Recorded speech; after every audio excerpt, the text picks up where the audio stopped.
پتہ ہے قربانی سنت ابراہیمی تو ہے ہی، لیکن ساتھ ہی ساتھ اللہ پاک کی نشانیوں میں سے ایک نشانی ہے۔ کبھی سوچا ہے کہ اللہ پاک نے حضرت ابراہیم کی اس قربانی کو اپنی نشانیوں میں سے ایک نشانی کیوں بنایا؟ آخر کیوں حضرت ابراہیم کی اس قربانی کو رہتی دنیا تک قائم و دائم رکھا، اور ان کی اس قربانی کے اعزاز میں سب مسلمانوں پر قربانی کو فرض کر دیا گیا، سنت ابراہیمی کا نام دے کر۔ حضرت ابراہیم علیہ السلام نے ایک خواب دیکھا کہ جس میں ان کو اللہ پاک کی جانب سے یہ حکم ہوا کہ وہ اپنے لخت جگر کو اللہ پاک کی رضا کی خاطر اللہ پاک کی راہ میں قربان کر رہے ہیں۔ یہ ایک خواب تھا جو حضرت ابراہیم علیہ السلام کو اللہ پاک کی طرف سے دکھایا گیا۔ حضرت ابراہیم علیہ السلام چاہتے تو اسے ایک خواب سمجھ کر درگزر بھی کر سکتے تھے،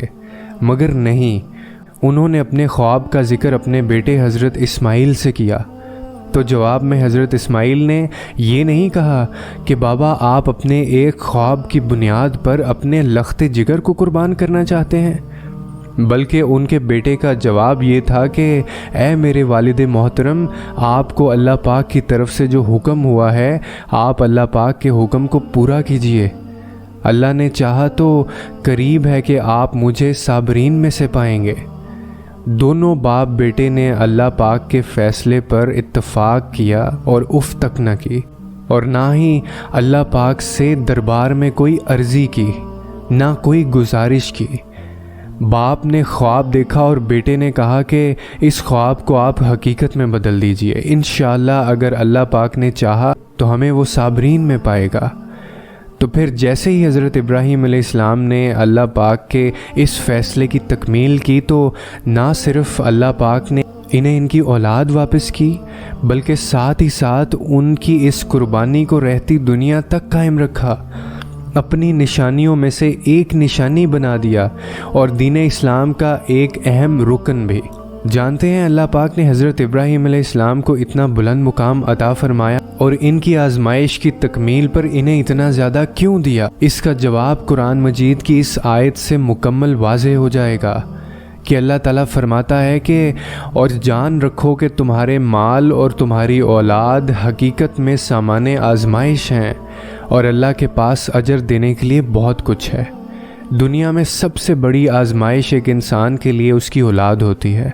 اور حضرت ابراہیم علیہ السلام کو اسی آزمائش سے گزارا گیا۔ ایک طرف اولاد کی محبت تھی تو دوسری طرف اللہ پاک کی محبت تھی، تو حضرت ابراہیم علیہ السلام نے بڑی ہمت اور سمجھداری کے ساتھ دنیا کی محبت کو، اولاد کی محبت کو اپنے رب کی محبت پر غالب نہیں آنے دیا،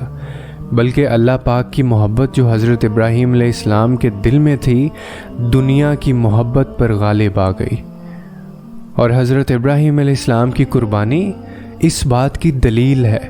کہ اللہ پاک تک نہ ہماری قربانی کا گوشت پہنچتا ہے اور نہ ہی خون، بلکہ اس تک ہماری نیت اور تقوی پہنچتا ہے، اور اس بات کو سورہ الحج کی اس آیت میں واضح الفاظ میں بیان کیا گیا ہے۔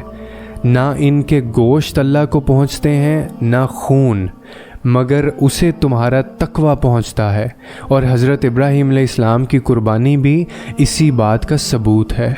لہٰذا کبھی خود کو اور اپنی خواہشات کو اللہ پاک کے حکم اور اللہ پاک کی رضا اور محبت پر غالب مت آنے دیں۔ اللہ پاک کے ہر حکم کو خوش دلی سے مانیے، اس کی رضا پر راضی ہو جائیے، اور اس پاک ذات کو محبوب رکھیں اور سب سے اوپر رکھیں۔ انشاءاللہ نہ ہی دنیا میں کبھی غم اور سکون کا شکار ہوں گے آپ، اور نہ ہی آخرت میں ذلیل اور رسوا ہوں گے۔